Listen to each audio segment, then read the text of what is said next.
Marhaban bikoum, bienvenue dans cette toute nouvelle vidéo de l'Institut Hayya Bina. Aujourd'hui, je vais vous présenter chaque lettre de l'alphabet arabe, autant à l'oral qu'à l'écrit, de façon à ce qu'elle n'ait plus aucun secret pour vous. Je suis Abdallah, votre coach en langue arabe et fondateur de l'Institut Hayya Bina. Si tu souhaites avoir plus d'infos sur nos cours, je te mets le site en description de cette vidéo afin que tu puisses réserver ton appel découverte complètement gratuit. C'est parti pour cette nouvelle vidéo. Hayya Bina! Avant tout, laisse-moi d'abord te présenter l'alphabet arabe. L'alphabet arabe fait partie des langues sémitiques. Les langues sémitiques sont des langues qui vont être consonantiques, c'est-à-dire des langues qui vont avoir uniquement des consonnes. Si je compare avec le français, on a le A, le B, le C, le D, le E. Dans ces 5 premières lettres, on va découvrir que le A et le E sont des voyelles. Donc on a un mélange de consonnes et de voyelles.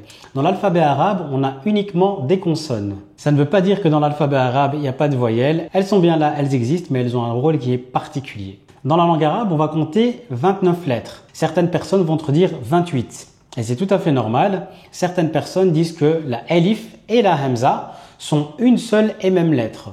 Pourquoi est-ce qu'elles disent ça? C'est tout simplement parce qu'en début de mot, la hamza a pour support le elif. Tu vas découvrir ici que sur les 29 lettres de l'alphabet, quasi la moitié font un son qui est similaire à ce qu'on va retrouver au français. Et c'est ça que je vais expliquer au fur et à mesure à chaque fois que c'est le cas. Pour les autres, je vais tenter de te donner des petits trucs pour que tu puisses comprendre comment les retenir, autant à l'écrit qu'à l'oral. Dans l'alphabet arabe, on va retrouver quasi la moitié des lettres qui ont une prononciation qui s'apparente à une lettre du français ou d'une langue proche du français. Pour les autres lettres, je vais prendre le temps de t'expliquer comment les prononcer en se basant sur des petits trucs, que ce soit des fois du français, d'une autre langue ou de la vie de tous les jours, afin que tu puisses améliorer ta prononciation des lettres de la langue arabe. Je t'expliquerai aussi comment est-ce qu'on écrit les lettres en te disant est-ce qu'elles vont se mettre au-dessus, sur ou en dessous de la ligne d'écriture. Alors maintenant que tu sais qu'il y a 29 lettres dans l'alphabet, la première chose que je voulais t'apprendre, c'est que dans ces 29 lettres, pour les écrire, nous avons 18 formes.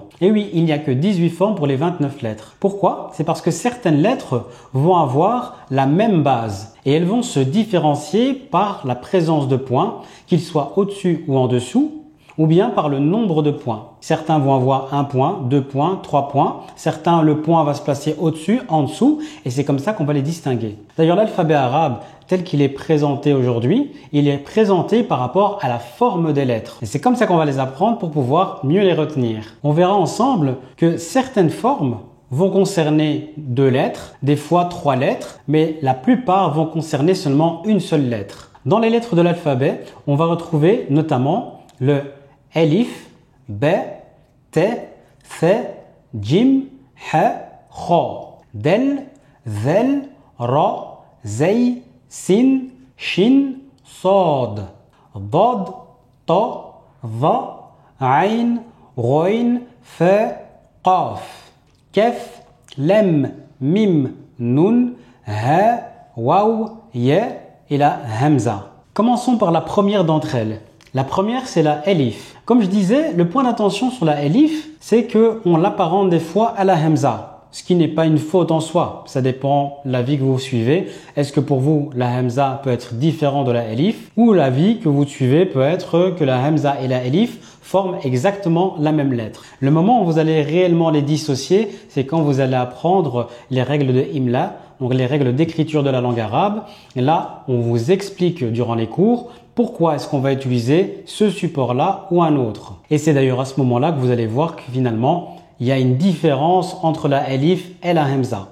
Évidemment, en disant ça, vous avez compris que je fais partie des gens qui pensent qu'il y a 29 lettres. Par rapport à la elif, lorsqu'elle va avoir une voyelle, si c'est la fatha qui fait le son E, la kasra qui fait le son I, on va tout simplement faire E ou I en fonction de la voyelle qu'elle va supporter. Et maintenant, par rapport à son écriture, la elif va être posée sur la ligne d'écriture. Alors que vous partiez du haut vers le bas, du bas vers le haut, ce qui est surtout important, c'est qu'elle soit posée dessus, qu'elle ne soit pas au-dessus, qu'elle ne traverse pas la ligne d'écriture et qu'elle ne se retrouve pas en dessous de la ligne d'écriture. Nous voici à la fin de cette vidéo. J'espère que ça t'a donné envie de te lancer dans l'apprentissage de la langue arabe ou si tu y es déjà, à mieux la comprendre. N'hésite pas à liker, partager et t'abonner et à bientôt pour la prochaine vidéo.